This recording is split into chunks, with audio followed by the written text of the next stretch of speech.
भगवान श्री कृष्ण कहते हैं, मनुष्य के कर्मों के फल उसे अवश्य ही भुगतने पड़ते हैं। एक बार सुभद्रा ने भाई भगवान श्री कृष्ण से पूछा, भैया क्या कर्म का फल सभी को भोगना पड़ता है? तब मुस्कुराते हुए भगवान श्री कृष्ण सुभद्रा से कहते हैं, हाँ, लेकिन यह बात तुम क्यों पूछ रही हो? सुभद्रा ने एक सपने में अपने कुल का विनाश देखा था और वही विनाश महाभारत के युद्ध के उपरांत हम सभी ने देखा था। भगवान श्री कृष्ण सुभद्रा से कहते हैं, प्रत्येक मनुष्य को कर्मों का फल जरूर मिलता है। अगर हम अच्छा कर्म करते हैं तो उसका फल भी अच्छा मिलता है, और वही बुरा कर्म करते हैं तो उसका फल भी बुरा ही होता है। इसलिए कर्म करने से पहले एक बार जरूर सोच लेना चाहिए कि हम कर्म कैसा कर रहे हैं।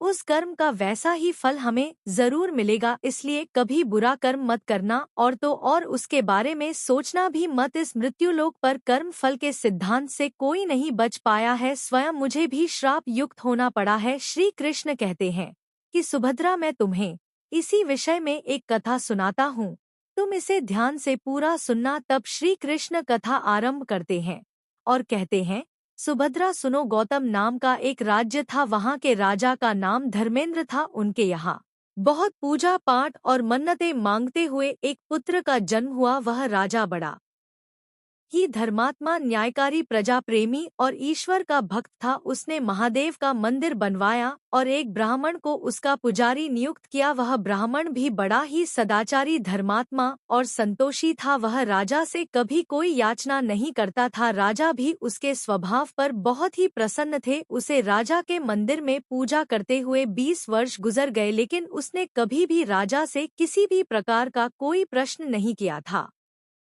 फिर कुछ साल गुजर जाने के बाद राजा ने अपने बेटे को शिक्षा दिलाकर विद्वान बनाया और बड़ा होने पर उसका विवाह एक सुंदर राजकन्या के साथ करा दिया। विवाह करके जिस दिन वह राजकन्या अपने राजमहल में आई, उस रात्रि में राजकुमारी को नींद नहीं आ रही थी, तो वह इधर उधर घूमने लगी। जब वह अपने पति के पलंग के पास आई तो क्या देखती है, हीरे जवाहरात से जड़े मुकुट वाली एक तलवार रखी हुई थी। जब उस राजकन्या ने देखने के लिए वह तलवार म्यान से बाहर निकाली, तब तेज धार वाली और बिजली के समान प्रकाश वाली तलवार देखकर डर गई और डर के मारे उसके हाथ से तलवार नीचे गिर गई, जो राजकुमार की गर्दन से जा लगी। उसी से राजकुमार का सिर कट गया और वह तुरंत ही मर गया। श्री कृष्ण कहते हैं, सुभद्रा फिर राजकन्या अपने पति के मरने का दुख करने लगी, शोक करने लगी। उसने परमेश्वर से प्रार्थना की, हे प्रभु, मुझसे अचानक ही यह आप कैसे हो गया? पति की मृत्यु मेरे ही हाथ हो गई।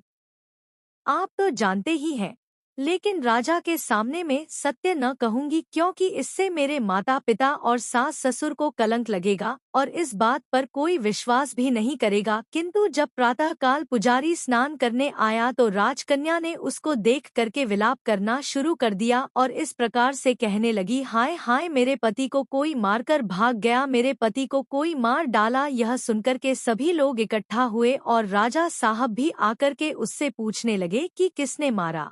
वह कहने लगी, मैं जानती तो नहीं कि वह कौन था, लेकिन उसे महादेव के मंदिर में जाते हुए जरूर देखा था। तब राजा समेत सभी लोग महादेव के मंदिर में आए तो उन्होंने केवल ब्राह्मण को पूजा करते हुए देखा और उसको पकड़ लिया और पूछा, बता तूने राजकुमार को क्यों मारा? तब ब्राह्मण ने कहा, मैंने राजकुमार को नहीं मारा, मैंने तो आज तक उनका राजमहल भी नहीं देखा। इसमें ईश्वर ही साक्षी और बिना देखे किसी पर अपराध का दोष लगाना ठीक नहीं है। किंतु ऐसे अवसर पर ब्राह्मण की तो कोई बात ही नहीं सुन रहा था, कोई कुछ कहता तो कोई कुछ। फिर श्री कृष्ण कहते हैं कि सुभद्रा, उस राजा के दिल में बार बार विचार आ रहा था, यह ब्राह्मण निर्दोष है। लेकिन लोगों के कहने पर राजा ने उस ब्राह्मण से कहा, है ब्राह्मण, मैं तुम्हें प्राणदंड तो नहीं देता, लेकिन जिस हाथ से तुमने मेरे पुत्र को तलवार से मारा है, तेरा वह हाथ मैं काटने का आदेश देता हूँ। ऐसा कहकर राजा ने उसका हाथ कटवा दिया। इस सारी घटना पर ब्राह्मण बड़ा ही दुखी हुआ और राजा को अधर्मी दोषी मान के उस देश को छोड़कर चला गया। उसके बाद वह खोज करने लगा कि अगर कोई विद्वान ज्योतिषी मिल जाए तो बिना किसी अपराध के हाथ काटने का मैं उससे कारण पूछ लूंगा। तब किसी ने उसे बताया कि काशी में एक विद्वान ज्योतिषी रहते हैं।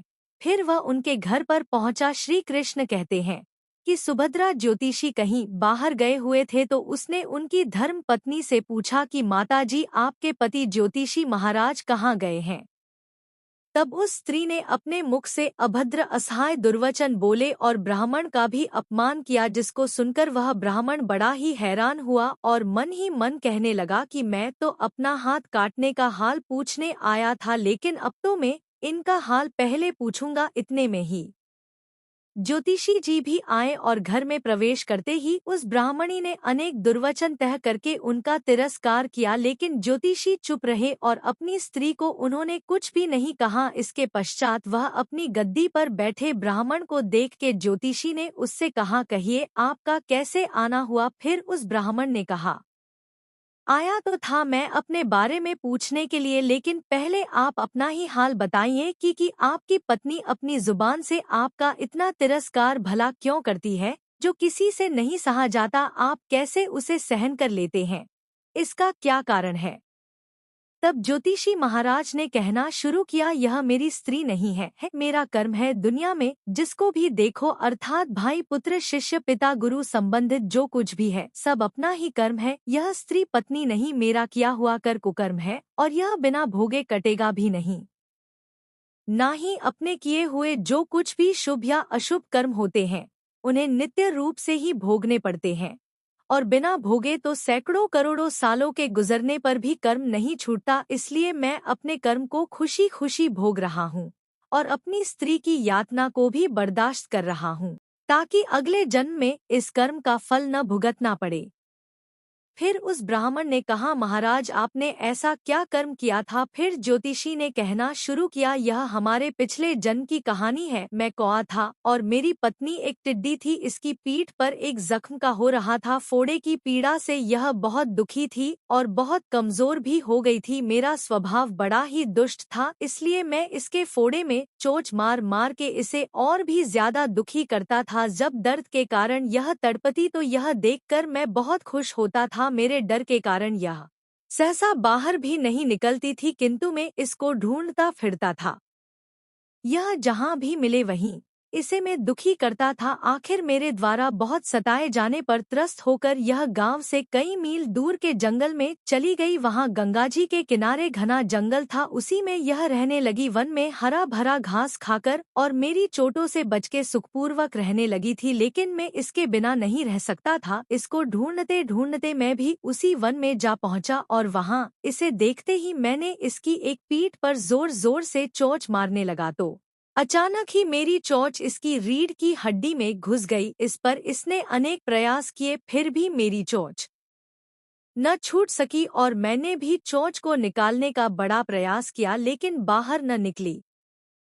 पानी के भय से ही यह दुष्ट मुझे छोड़ेगा, ऐसा सोच के वह गंगा में प्रवेश कर गई, लेकिन वहां भी मैं अपनी चोंच नहीं निकाल पाया। अंत में यह गहरे प्रवाह में प्रवेश कर गई। गंगा का प्रवाह अत्यधिक तेज होने के कारण हम दोनों ही उसने बह गए और बीच में ही मर गए। तब गंगा के प्रभाव से यह ब्राह्मणी बनी और मैं बड़ा अभागी ज्योतिषी बना। अब वही मेरी पत्नी हुई है। अब यह जीवन पर्यंत अपने मुख से गाली दे देकर के मुझे दुखी करेगी और मैं भी अपने पूर्व जन्म के कर्मों का फल समझ कर के सहन करता रहूंगा और इसका दोष नहीं मानूंगा, क्योंकि यह सब मेरे ही किए हुए कर्मों का फल है। इसीलिए मैं शांत रहता हूँ। फिर श्री कृष्ण कहते हैं, हे सुभद्रा। तब फिर ज्योतिषी ने कहा, अब तुम अपना प्रश्न पूछो। तब उस ब्राह्मण ने अपना सारा समाचार सुनाया। ज्योतिषी से पूछा, उस पापी राजा ने मुझ जैसे निरपराध का हाथ क्यों कटवाया। तब ज्योतिषी ने कहा, राजा ने आपका हाथ नहीं कटवाया, यह आपके कर्मों ने ही आपका हाथ कटवाया है। पूर्व जन्म में आप एक तपस्वी थे और राजकन्या एक गाय थी तथा राजकुमार पारधी था। जब पारधी गाय को मारने के लिए गया, इधर कोई गाय तो नहीं गई, किंतु आपने कठोर व्रत कर रखा था कि आप कभी झूठ नहीं बोलेंगे। तब जिस तरफ गाय गई थी उसी तरफ आपने हाथ से इशारा किया था। फिर कसाई ने उस गाय को मार डाला और वह गंगा किनारे उसकी चमड़ी निकाल रहा था। इतने में ही जंगल से एक बाघ निकला और उसने गाय कसाई दोनों को खाकर के जंगल में वापस चला गया। गाय और उस कसाई दोनों की हड्डियां गंगा जी में बह गई। मित्रों, श्री कृष्ण कहते हैं, गंगा जी के प्रताप से कसाई को राजकुमार तथा गाय को राजकन्या का जन्म मिला और पिछले जन्म में किए हुए उस कर्म ने एक रात्रि के लिए उन दोनों को एक साथ लाया था, क्योंकि कसाई ने भी गाय को चाकू से मारा था। इसी कारण से राजकन्या के हाथों से तलवार गिरने से राजकुमार का सिर कट गया और वह मर गया। इस तरह से कर्म अपना फल देकर निवृत्त हो गया है। तुमने जो हाथ का इशारा करके कर्म किया था, उसी पाप के कर्म ने तुम्हारा हाथ कटवाया। इसमें तुम्हारा ही दोष है, यही कर्म का फल है। ऐसा निश्चय करके अब तुम सुख पूर्वक रहो, क्योंकि कर्म का भोग कभी भी मिटता नहीं। श्री कृष्ण कहते हैं, कितना सहज ज्ञान युक्त जीवन। यदि हम इस कर्म सिद्धांत को मान ले और जान ले तो पूर्वकृत घोर से घोर कर्म का फल भोगते हुए भी हम कभी भी दुखी नहीं होंगे, बल्कि अपने चरित्र की क्षमता को बनाए रखने में सफल होंगे। मैं आशा करती हूँ कि यह कथा आपको पसंद आई होगी, तो चैनल को सब्सक्राइब कर वीडियो को लाइक एवं शेयर जरूर करें और बोले जय श्री कृष्णा। धन्यवाद।